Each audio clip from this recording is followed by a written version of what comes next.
My name is Paul Kaplan, and this is another talk in the series on Judeo-Christian resurgence.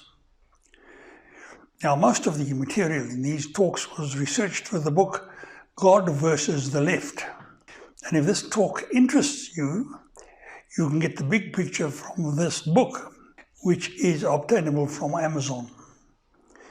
And please don't forget to hit that subscribe button in case someone decides to ban these videos and we have to fall back on email. And lastly, if you really want to help to establish a godly credo and defeat the left, then please visit our Patreon site and give us a bit of a hand.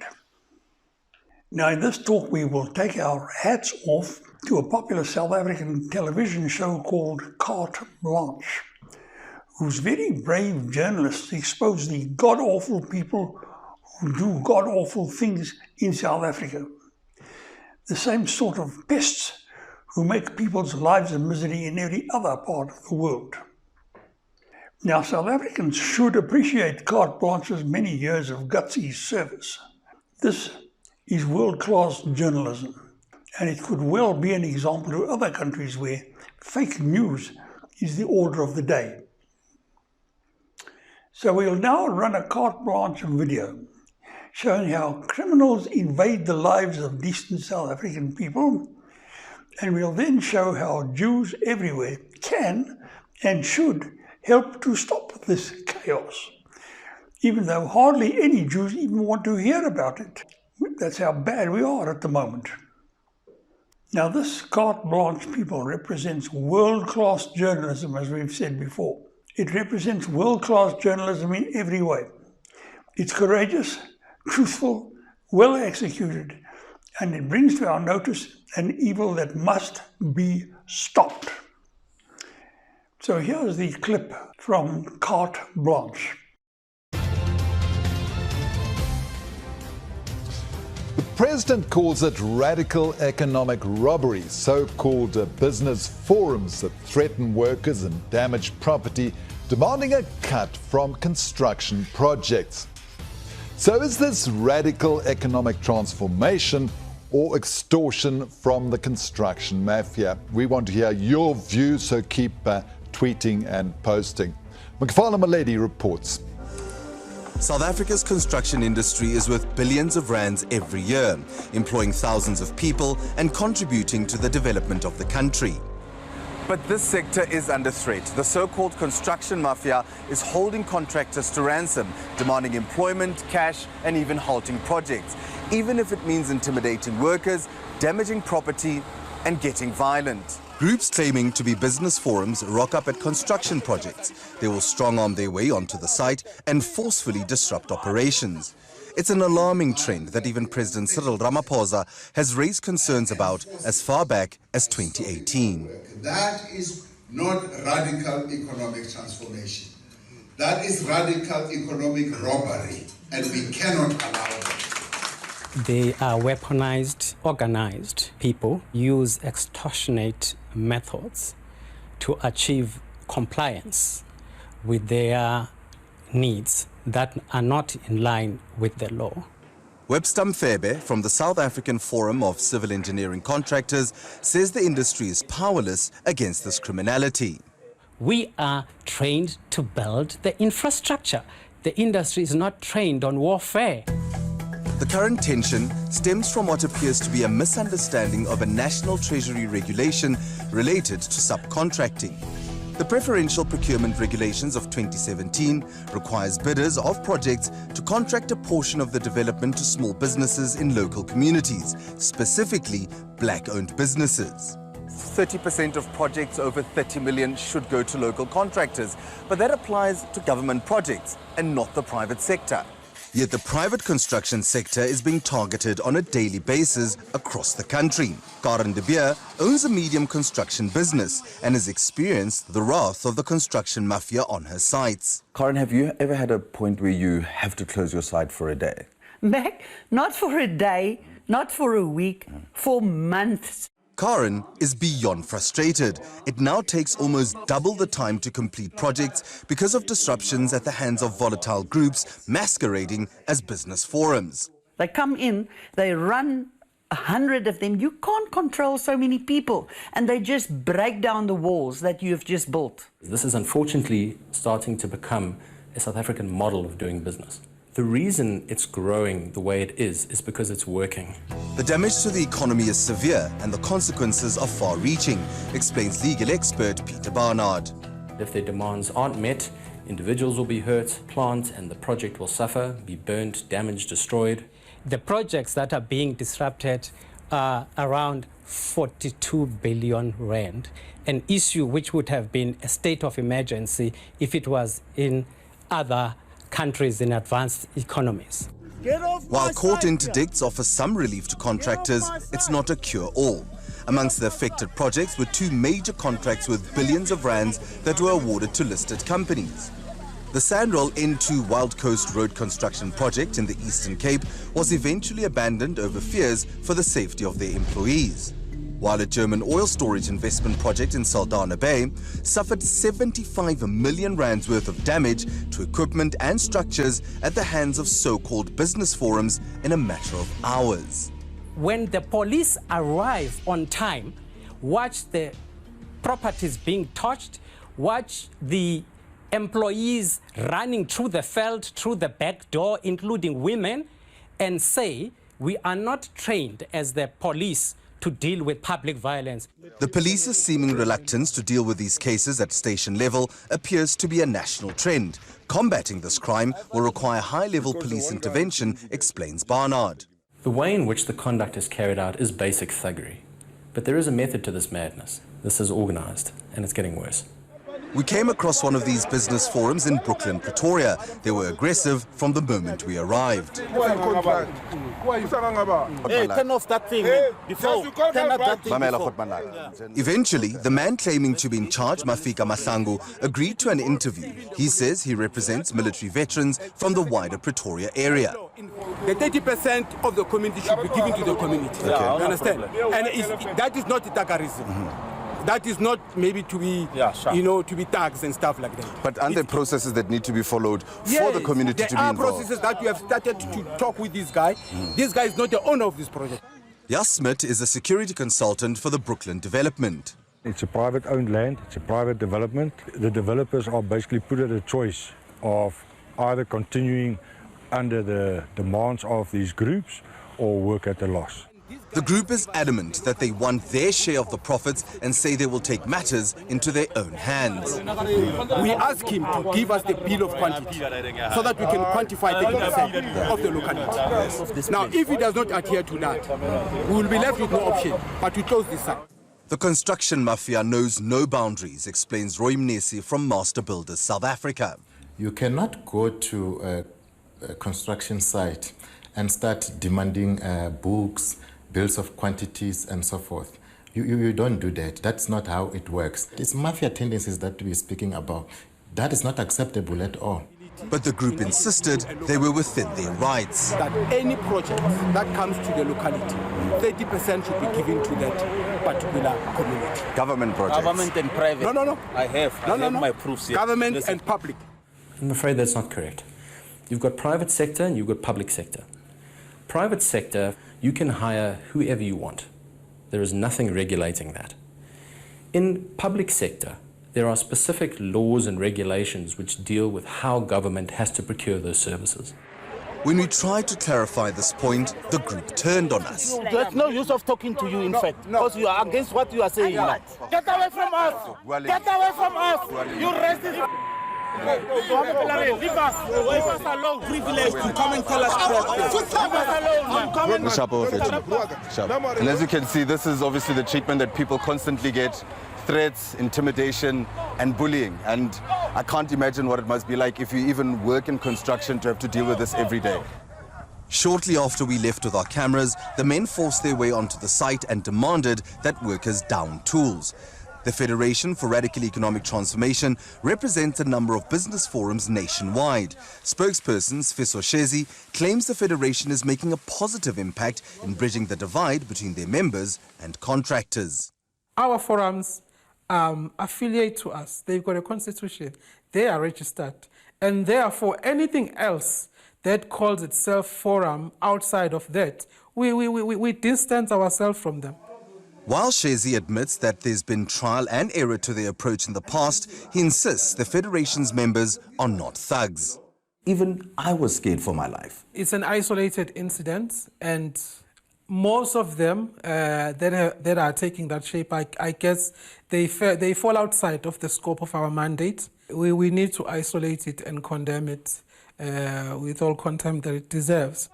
It is by no means an isolated incident. This is a daily reality for contractors all over the country, confirmed Mnisi. In many areas that we experience these mafia tendencies, the contractors are black contractors. The main contractors and the subcontractors are all black contractors.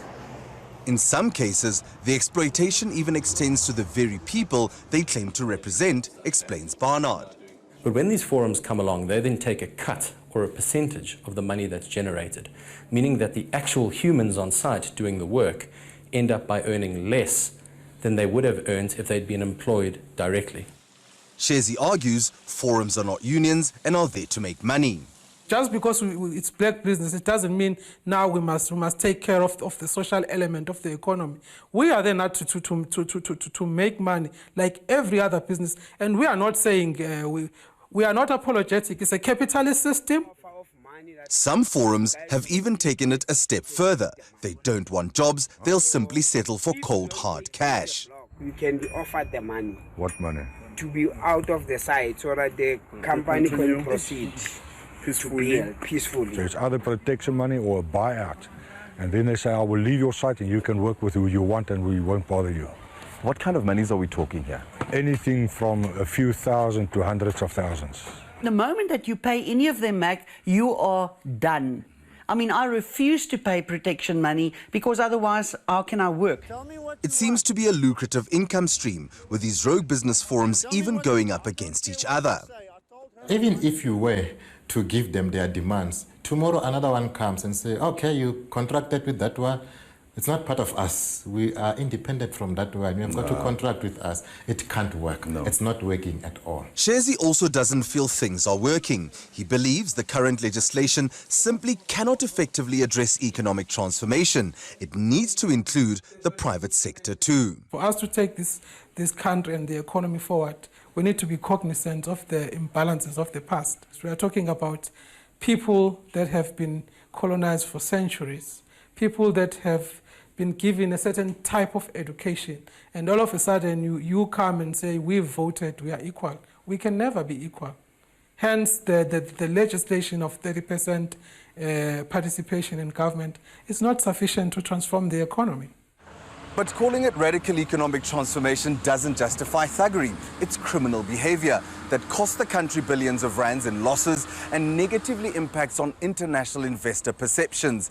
Some would call this economic sabotage. All these cases where they violently disrupt an over 2 billion rand project, you cannot equate it to a boy who has stolen a bar of chocolate in a supermarket. You need to deal with this matter through the Prevention of Organized Crime Act. President Ramaphosa promised action in his 2020 State of the Nation address. I have prioritized our response to the growing problem of criminal groups that extort money from construction and other businesses.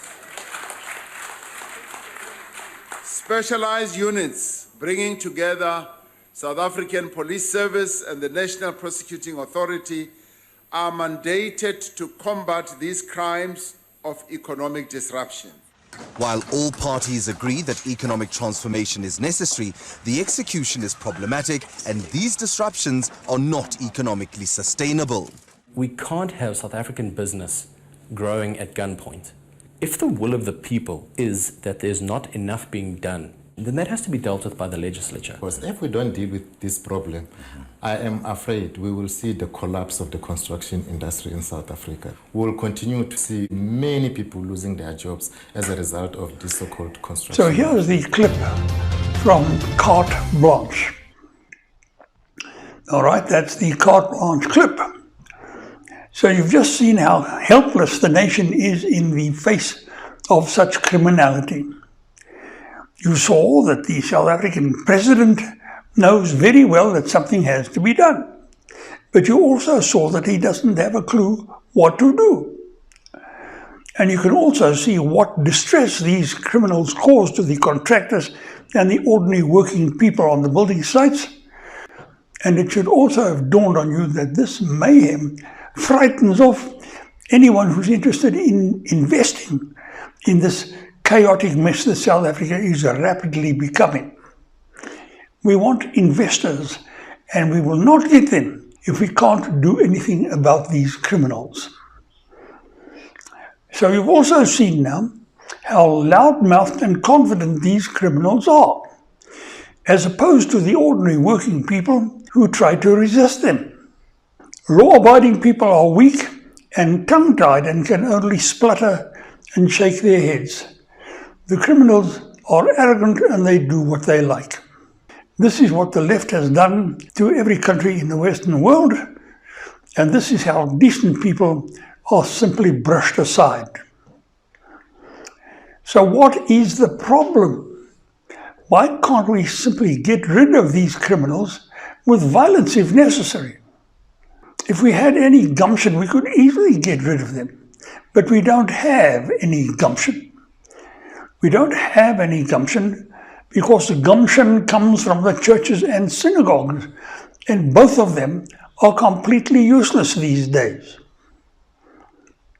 Now, this Judeo-Christian Resurgence site has been publishing videos for only 6 weeks, and already the comments we get show us how ignorant and useless many so-called godly people really are. The Jews squabble with each other. Christians squabble with each other. Jews squabble with Christians.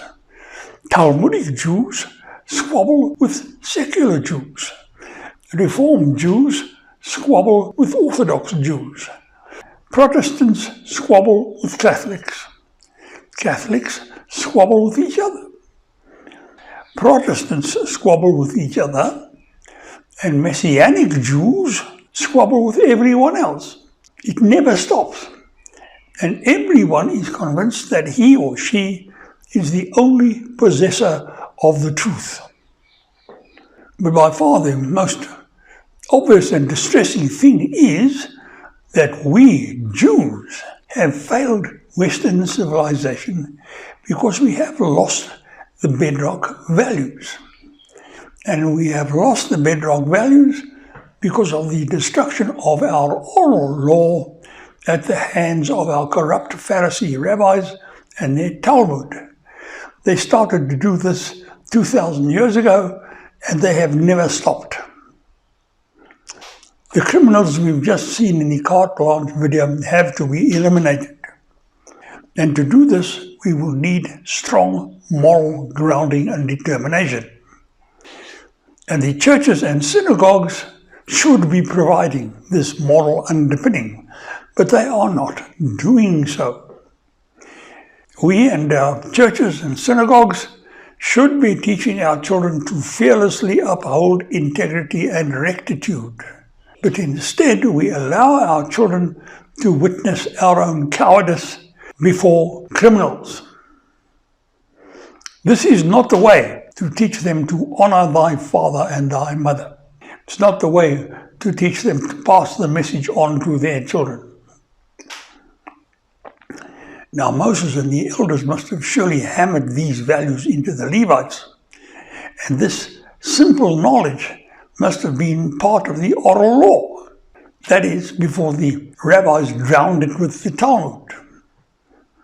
Now, as for Christianity, it is becoming nothing more than obsolete 4th century Roman superstition and supernatural hogwash that infuriates decent people rather than inspires them. And on the other hand, the Jews still have the bedrock values. But those bedrock values have to be recovered from the bottom of the sea, where the rabbis and their Talmud have dumped them. All of this comes from pure scripture and nowhere else. And the more you think about it, the more convinced you will become that scripture is our only way out. And we Jews have to get the thing started. And if we don't get it started, then it will be the end of us. On the other hand, if we do wake up and get off our Jewish backsides, then South Africa will soon begin to attract investment. And we'll get back a great many of the productive people who have left these shores in recent years. Now, if you want this effort to get anywhere, then please, we appeal to you to contribute to our Patreon campaign.